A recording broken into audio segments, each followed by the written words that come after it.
og velkomin í þáttinn Fasteignir á heimili. Það verður fjölbreyttur þáttur hjá okkur í kvöld.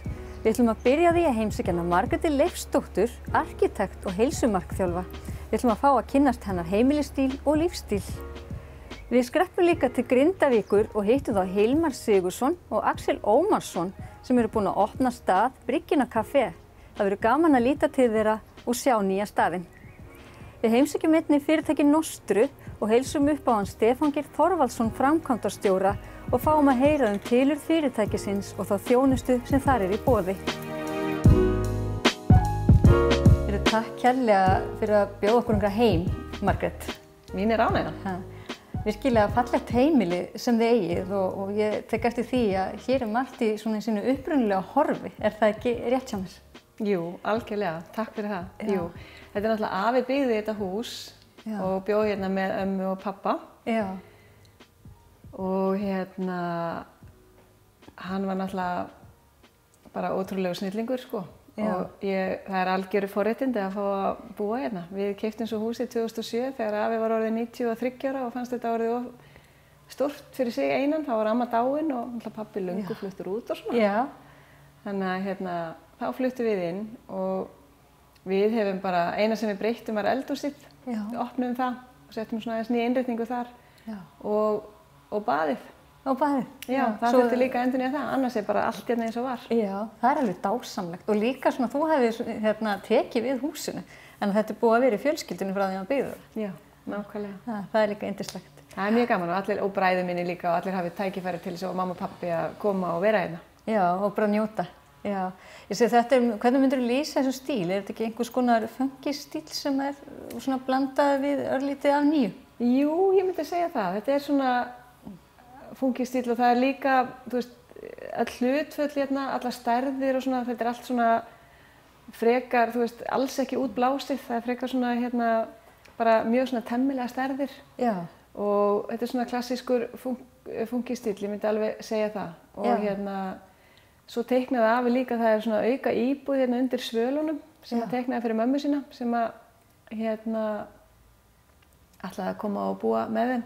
Svo reynda dó hún rétt áður en að húsið var tilbúið. Þannig að systir hans bjó hérna mjög lengi. Já. Þannig að þetta er svona tvíbýli, mjög skemmtilegt. Og svo náttúrulega með vinnustofuna þarna úti, þannig að þetta er svona þríbýli. Já, þetta er frábært. Það er ekki yndislegt að geta samtvinna vinnuna svolítið með heimilislífinu. Jú, það er náttúrulega algjör forréttindi líka. Að geta þurfa bara að labba hérna yfir garðinu og vera komin í vinnuna. Það er bara dásamlegt. Já. En þú ert náttúrulega arkitekt og líka heilsumarkþjálfi og þú lifir hérna mjög skemmtilegum líka lífsstíl, hollum og heilbrigðum og þú nærð að samtvinna allt þetta fyrir allt vel saman. Já, jú, þetta gerir það, algjörlega. Það er náttúrulega þannig að ég þarf að vanda mig við að lifa. Þú veist, ég verð að vanda mig hvað ég set ofan í mig af því ég er með eksem og svona frekar svona ónæmiskerfið mitt er svona frekar ofvirkt, sko. Já. Þannig ég hef ekkert val. Já. Þannig ég hef bara verið mjög leitandi að góðum og hollum uppskriftum og bara nýta þess líka að halda námskeið og kenna öðrum að gera hluti af því þá hjálpar maður sjálfum sér líka svo mikið í leiðinni. Já, akkurat.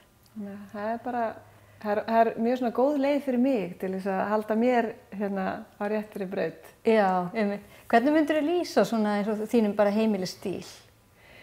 Ég myndi segja að hann væri svona frekar, bara svona einfaldur. Já. Ekkert of mikið dót, frekar bara svona, klassískur og einfaldur en samt þannig að það sé kósí og gott að vera á.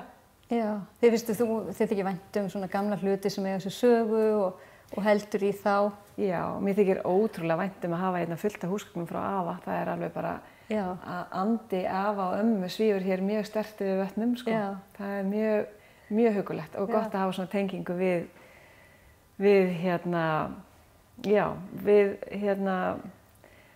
nánasta fólkimanns. Það er ótrúlega gott. Já, ég trúi því. Já. En það sem þú nefndir áðan að þið breyttu bara eldhúsi og baði, hannaðir þú það sjálf? Já, ég gerði það og við svo sem í sameiningu við hjónin, þetta var allt góð samvinna, sko, en ég gerði það. Við snérum reynda líka þessum skenk þú veist, það er kannski eina breytingin líka, hann sneri öðruvísi. Sneri, já, hins vegar, akkurat, mjög skemmtilegur. En annars, takk. Annars bara hannaði ég þær breytingar, já. Já, þetta er mjög vel heppnað. Takk fyrir það. En segðu mér við komum aðeins aftur inn að þú ert í náttúrulega heilsumarkþjálfi líka og ert svona að lifa oft þessu hreina mataræði og ráðgjafi til fólks hvernig það getur jáfnvel komið lífinu sínu lag og náttúrulega betra fyrir líkamann að hegða sig vel gagnvart matvælum, ekki rétt, hvað þú velur. Og ekki líka svona ákveðin kúnst að ná til fólks, þessi samskipti að fá þau til að prófa og breyta og...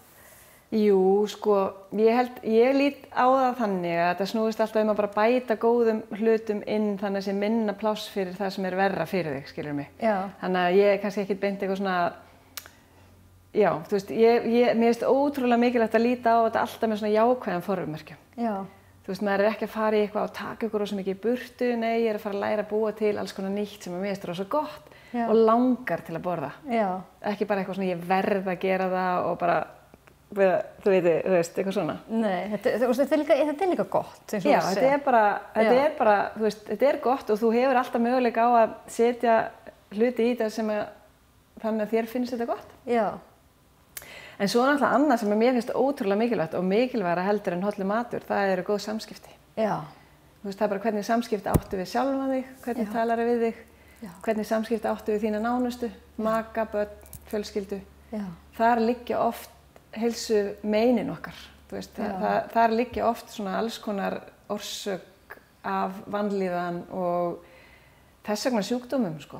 Já, þannig að þessi mannlegu samskipti við manns nánustu, þau náttúrulega kannski hafa allt að segja og svo kemur hitt í framhaldinu. Já, og ekki síst bara samskipti við mann sjálfan. Já, vera sáttur við sjálfan sig. Já, vera sáttur við sjálfan sig og við erum rosa duglega að rífa okkur niður og gera lítið úr okkur og við séum ekki nógu góð og allt það. Já. Þannig að það er bara ótrúlega mikilvægt að maður setja aldrei svona sinn eigin engaþjálfari og peppi setja aldrei upp og svo kemur mataræði númer 2 og myndi ég segja. Já. Þannig að, og svo er annað líka, þú veist þetta hljóma svona svolítið eins og ég sé kannski bara eitthvað svona svaka heilög og lifi bara grænum drykkjum og svona, en það er alls ekki þannig, sko. Nei. Ég geri bara allt sem ég langar til. Já. Og en svona 80-90% tilfella ger ég það sem að ég veit að er gott fyrir mig. Já. Og svo svona 10-20% þá er ég bara óþekk. Mér finnst ótrúlega nauðsynlegt að geta verið óþekk líka. Já, maður verður að leyfa sér. Já. Þú veist, færð svona eins og segja, færð eitthvað svona kýtl og... Já, og bara, þú veist, bara eitthvað, þú veist, maður bara fær sér, ég veit ekki, eitthvað. Já. Og og það er bara líka lykillinn að því finnst mér að ná langtíma árangri í að vera að næra sig vel. Já. Þú veist, það að þú veist að þú getur alltaf þegar þú vilt fengið þér eitthvað, en með tímanum þá ferði ósjálfrátt að gera oftast það sem gerir þig gott. Næst verður stutt auglýsingahlé en farið ekki langt því næst liggur leið okkar til Grindavíkur.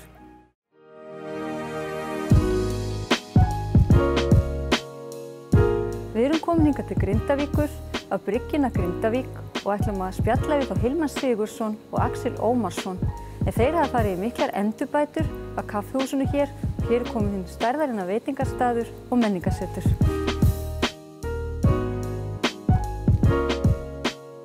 Eru gaman að fá að koma hingað til ykkar á bryggjuna í Grindavík? Gaman að fá, takk svo leiðis. Okkur leikur svolítið forvitna að vita tilurð þessa hús sem við erum komin í og svona ykkar hugmyndir af starfseminni sem hér er og hvað svona var til þess að þið keyptuð þetta? Já, þetta hús var byggt 1979 og var byggt sem netagerðarverkstæði og hér unnu 30-50 manns eftir hvað var í gangi á hverjum tíma. Já. Og mikið starfsemi og mikið í gangi. Síðan breytast aðstæður og þessi rekstur var erfiðari, netagerð. Netagerðin, já. Og þá fóru menn í að stofna kaffihús, lítið kaffihús sem heitir Bryggja. Það byrjaði 2009. Það byrjaði 2009? Já. Og það byrjaði þannig að túristarnir, ferðamenn voru komin hérna á Höfn og voru að biðja þá að fá kaffisopa, þeir voru alltaf með kaffi og svo var verið að baka pönnukökur og þeir vildu fá pönnukökur, þannig að þá allt í einu var þetta kaffihús sem hefur verið mjög vinsælt. Já, þannig að þetta í raun og veru kemur þetta bara út frá því að netagerðarmennirnir, þeir voru að fá sér kaffi og svo eru ferðamenn á röltunum og vilja fá kaffi og svona vindur þetta bara upp á sig. Já. Þannig að þeir þurftu að auka viðskiptin líka eftir efnahagshrunið og Þetta kom inn á skemmtilegu tíma. Já, þetta smellpassar inn. En það er rétt, ég heyrði hérna hjá þér áðan að konur mannanna, þær voru að baka fyrir kaffihúsið og það var verið mjög heimilislegt. Eiginkona var að baka fyrir kaffihús og þegar kaffihúsið byrjaði þá var allt bakað upp í bæ heima hjá Netagerðarmönnunum, þannig að Marisann kom með það. Það er magnað. Og eplakakan og súpan, fræga humasúpa, hún var líka til búin bara í mennilegu eldhúsi hérna upp í bæ til að byrja með, þannig byrjaði. En hún er vist mjög fræg, humasúpan hérna. Hún er mjög fræg, já. Og hefur komið til tals erlendis, er það ekki rétt hjá mér? Í fjöldanum öllum að bókum Ísland, þá kemur fólk bara með bókinu og opnar sig, er þetta staðurinn sem þessari blasi? Og þá er fólk búið að lesa þetta kaffihús í einhverjum ferðabókum, sko. Skemmtilegt. Mjög hissa á því, já. Og þeir eru ennþá með sömu humasúpuna, uppskriftina? Já. Upprunalegu súpuna, óbreytta. Hún er gerð á ákveðinn hátt, þetta gerur grunnur sem að skeljarnar eru soðnar upp í marga klukkutíma og þetta er allt svona orginal. Þetta er bara orginal, mjög skemmtilegt. En þegar þið þurftu að fara í heilmiklar breytingar á húsnæðinu og þið hvað sjáu þetta fyrir ykkur bæði sem kaffihús og menningarsetur, ekki satt? Jú, það er bara akkurat málið. Fyrri, rekstraraðilar, þeir hérna voru byrjaðir svona á menningarstarfsemi, við erum mjög menningarsinnaðir og vorum með alls konar upplestur og tónleika niðri, á staðnum niðri, sem í sjálfu sér svolítið lítill, en samt varð mjög vinsæll af því að það er svo mikið stemming hérna við höfnina. Og þeir voru alltaf með plön að færa þessa menningarstarfsemi hérna upp og dreymdu það, þannig við erum eiginlega svona að fylgja eftir þeirra draumi. Og við erum komið hérna með heljarinnar svið. Þú spilaði hérna sjálfur niðri? Já, ég spilaði nokkur sem hérna niðri. Ég tengist staðnum hérna til nokkur ára og hérna það var mikið stemming að spila hérna fyrir alveg 20 manna inn í þessu pínlitla stað. Skemmtilegt. En þetta hérna upp er náttúrulega allt önnurella. Hér er komið stórt svið og gott hljóðkerfi og hér getum við tekið á móti 230 manns í seti. Bara sletti. Þetta er mjög huggulegt rými, mjög flott. Já, og það er mjög góð hljóðvist hérna og við hlakum mjög til að sjá hvernig svona ýmsu bönd sem er að spila hérna munu koma út. Já, akkurat. Og þið hafið svona verið að vinna mikið í þessu sjálfir, þið eru búin að bæði múra hér veggi og skiptum alltaf lagnir og... Við vorum okkur langað að fara inn í ferðaþjónustuna. Það er ár síðan við keyptum húsið og vorum búin að leita lengi að svona rétta tækifærinu og síðan hittu þá bræður, Netagerðarmenn, þá voru þeir orðnir þreyttir og vildu bara fara að minnka við sig.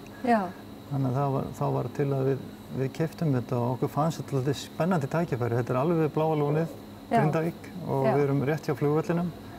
Þannig að okkur fannst margt styðja við þessa fjárfestingu. Við vorum að skoða ýmislegt á Reykjavíkursvæðinu og þetta var það sem okkur lyft best á. Heitlaði ykkur. Þetta er líka frábær staðsetning, fallegt útsýni hér yfir höfnina og ég sé þeir eru komið með svalir, stóra verönd hérna, sem líka hægt að sitja út á þekki og njóta. Huglatt í það. Já, og svo er náttúrulega fræg saga hérna náttúrulega við höfnina, hérna er náttúrulega þessi innkoma. Jú. Þessi fræga eina hættulegasta innsiglingum landsins. Já. Þannig að það er líka mikið saga hérna á þessum stað. Jú. Og hér er líka ferðamaðurinn, hann finnur hérna dálítið svona raunveruleika þegar hann kemur til Grindavíkur. Svona er lífið, eða svona er fiskimannalífið. Hér eru fiskimennirnir. Og þeir sækja það. Eitt stærsti útgerðarbær á landinu. Þannig að þú kemst náttúrulega mikið nær svona að sjá allan skalann. Heldur en hér. Bæði smábátahöfn og svo eru stóru togarar og höfnin gríðarlega löng eins og kannski tekið eftir. Og mikil skipaumferð.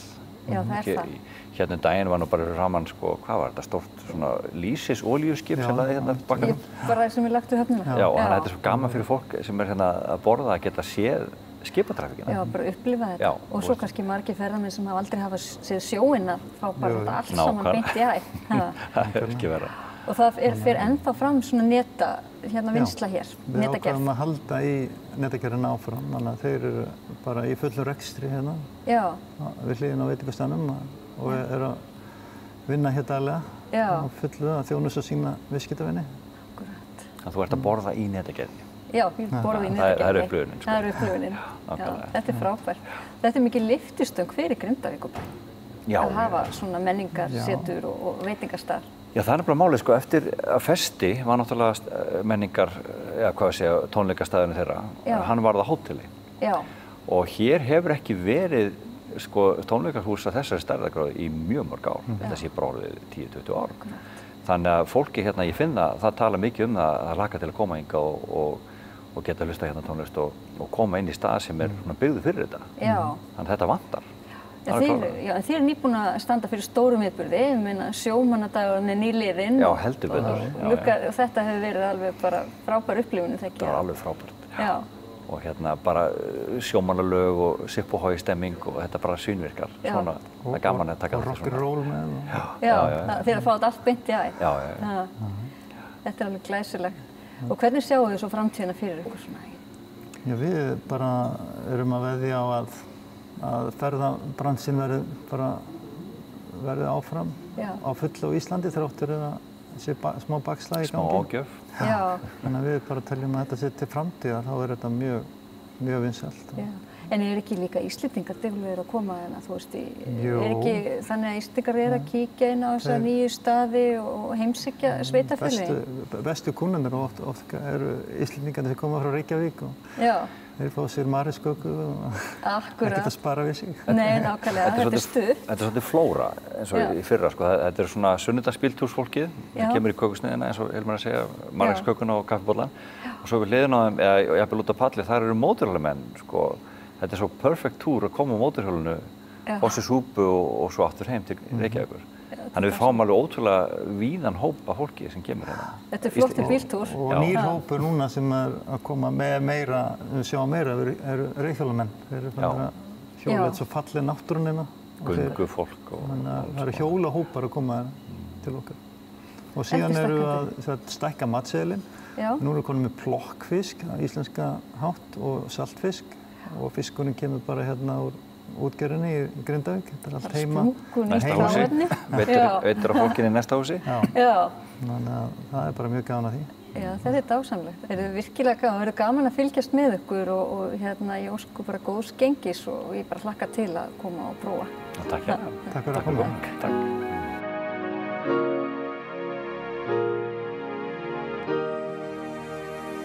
Takk fyrir að bjóða okkur hingað til Nostru, Stefán. Já, verið velkomin. Við viljum okkur svolítið forvitni að fá vitneskju tilurð fyrirtækisins. Já, ég byrjaði með fyrirtækið með eina fötu, ef orðað þannig. Já. Ég tímdi ekki að taka námslán því að kláraði háskólanámið mitt. Og hérna byrjaði með eina skúringafötu og fekk eina sameign til að þrífa. Og þannig byrjaði þetta fyrir svona mörgum árum síðan. Þetta hefur vaxið gríðarlega, ein skúringafata og... Já, og síðan byrjuðu sameignir við hliðina og kalla á mig og biðja mig að koma að taka sig í þjónustu. Og síðan inn í þeim sameignum voru einstaklingar sem áttu fyrirtæki. Já. Og eftir fyrsta árið þá var ég komið með nokkra marga í vinnu og þetta fór strax á flug. Já. Og þannig að já, þetta byrjaði allt bara út af nísku í mér að tíma ekki námslán, taka námslán. Og þú hefur bara haldið við þetta síðan, þetta hefur bara verið þitt fyrirtæki og blómstraði með þér. Já, þetta var ekki þannig sko að draumur minn var að vera eins og ég kalla mig skúringakall sko. Nei. En þetta bara svona er örlögin. Já. Og þannig að, já. Svo þetta bara þróast. Já, þetta er bara mjög gaman sko. Já. En þið eru að bjóða upp á margs konar þjónustu, ég er aðeins búin að kynna með fyrirtækið og meðal annars sem ég tók eftir var dýnuhreinsun. Já, dýnuhreinsun hefur verið að gera núna stoltið upp á síðkastið og þetta við teljum vera ný þjónusta á Íslandi og við komum heim til fólks eða hótelin og þrífum dýnurnar og þetta er þurrhreinsun og það má eiginlega segja það að eins og bara með okkur tvö. Við kaupum okkur nýja dýnu og eftir 1 ár þá halda allir að þetta dýna sé bara eins og hún var þegar hún var ný. Já. Við svona á hverju nóttu þá erum við að losa okkur við húfflugur, cirka bara 2 grömm á sólarhring sem á næturnar þegar við sofum. Já. Og hinn meðal einstaklingur hann svona að losa svona, hvað maður að segja, í svita og fleiri svona 500 millilítra. Þetta er lygilega mikið. Þetta er dálítið mikið og fólk gerir sér grein fyrir þessu. Já. En síðan þegar fer þetta ofan í dýnurnar hjá okkur og það myndar svona líf í dýnunum og það er rykmaurar og fleiri skemmtilegir. Það hafa allir heyrt til dæmis bedbugs frægu sem eins og erlendis. Við erum ekki að tala svoleiðis, við erum bara að tala rykmaurar sem lifa í dýnunum. Sem lifa bara þarna, Já, þeir lifa svona 34 vikur og þeir geta talið, ég held að ef ég man þetta rétt, nokkur 20.000 í hverju dýnu. Þetta er rosalegt. Já, en með þessari tækni þá hreinsum við dýnuna og drepum allt inn í dýnunni. Þannig að þú getur vitandi það, þú getur að sofa í hreinni dýnu. Hreinni dýnu. Þetta er alveg bara mjög mikilvæg þjónusta og bara að þrífa dýnuna sína og ég tala nú ekki líka fyrir hótel og annað slíkt. Jú, sko, maður fær eitthvað góða tilfinningu, þú veist, það besta sem ég geri, þú veist, ég er búinn í sturtu, að þegar ég fer að sofa, ég fer í hreint lín. Það er æðislegt, það er ekkert sem sko liggur við. En undir þessu öllu saman er dýnan og hún er skítug. Og það þarf að þrífa dýnur á Íslandi fyrir meðal einstaklingi einu sinni ári. Það eru mjög góð ráð. Hótel sem eru mikið að gera á hótelum og gistirýmum, það er lágmark svona 2 ári. En þið bjóðið upp á þessa þjónustu að þið komið heim til fólks og hreinsið dýnuna? Já, við komum og ef við þurfum hreinsum þær og ef þessu er blettir, þá getum við líka tekið blettina. Ef til dæmis eins og sumir hafa þetta að þeir vilja taka dýnunar og hreinsa þær og þegar til dæmis þeir fara erlendis, þá tökum við dýnuna til okkar hingað og hreinsa þær og gera hann tilbúnar og setja hérna niður í þurrklefa hjá okkur. Þannig að það verða klárar. Þetta er gott að vita af þessu. Já, þetta er eins og segir sko, við fáum mikið af dýnum hérna inn til okkar og erum að hreinsa mjög mikið af dýnum og fólk trúir því varla það sem kemur upp úr dýnunum hjá mér. Nei. Því að fólk heldur alltaf eins og við öll, þetta er ekki svona hjá mér, þetta gerist ekki við mig, þetta er ekki hjá mér. Sko. Já, þetta var fróðlegt. Ég fékk að sjá núna áðan hreinsun á dýnu og útkomuna og þetta er, maður bara nokkuð svona í losti yfir að sjá þetta ef maður svo orðið komast. Já, og þetta var bara ein dýna, tiltölulega ný dýna, ef mann skildi það rétt og það magn sem kemur úr þeim dálítið mikið. En þetta er til dæmis fyrir fólk sem er með ofnæmi fyrir einhverju ryki og svona, þá skiptir þetta mjög miklu máli að hreinsa þetta sko. En svo bjóðu upp þeir eru með margs konar þjónustu, þeir eru farin að bjóða upp á heimilistýrum líka, ekki rétt? Jú, við höfum alltaf gert það og höfum alltaf verið með nokkur heimili. Og það er búið að vera líka núna í okkur að tengja það því við erum alltaf með stórt þvotthús hérna niður, við erum þjónusta hótel og fleira og erum að útvega lín fyrir öll hótel og gistiheimili. Þannig að það eru einstaklingar sem eru í þjónustu hjá okkur sem fá mannesku heim til sín og þessi manneska hún alltaf þrífur og hún skiptir lín og hún í sömu tilfellum tekur á móti matnum sem er pantar á netinu. Já, sem er náttúrulega orðið algengt í dag. Mjög, ég held að maður þekkir ekki mann sem notar þetta ekki. Og gengur frá þessu inn í ísskápinn og svo svona það sem öllum finnst mjög gott að það er heimilisþvotturinn er tekinn, þrifinn, jafnvel straujaður ef fólk vill og brotin saman og þá er allt saman gert tilbúið fyrir heimilisfólkið. Þetta er mjög góð þjónusta og er þessi þjónusta mikið nýtt? Já.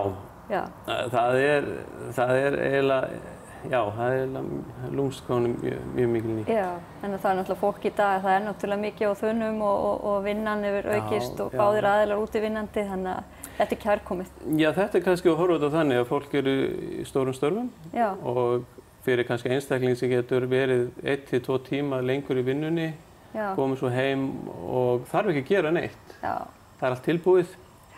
Þá getur hann 1 tíma í fjölskyldu sinni. Já, það eru gæðastundirnar. Já, en þetta hefur sálfræðingur sagt mér og hjónabandsráðgjafar að þetta er oftast nær aðalmálið rifrildi hjá einstaklingum er hver á að gera hvað og við kunum gera það ekki nógu vel. Já, nákvæmlega. Svo maður heyrti þetta einmitt að svo þarf fólki á loksins frí, þá er bara allir farnir að drífa. Þá er ekkert að verja tímanum saman. Já, helgarnar, eins og er hjá okkur væntanlega öllum, að helgarnar fara mjög mikið í þetta. Já. Fara mjög mikið í þetta, að þrífa heimili og gera það tilbúið. Já. En eins og þetta er allan á valmöguleiki. Þetta er góður valmöguleiki fyrir fólk. Já, mjög góður. Svo er það náttúrulega þetta stóra. Þið eru náttúrulega að þrífa hótel og íbúðagistingar og ýmiss konar annað þjónusta sem þið bjóðið upp á fyrir gistiheimili. Við erum með stór hótel í okkar þjónustu og það er þannig að við sjáum þrif, við sjáum línið, við eigum línið inn á hótelunum, við sjáum allar rekstrarvörur, sápur, baðsápur, handsápur og svo framvegis. Það er allt saman.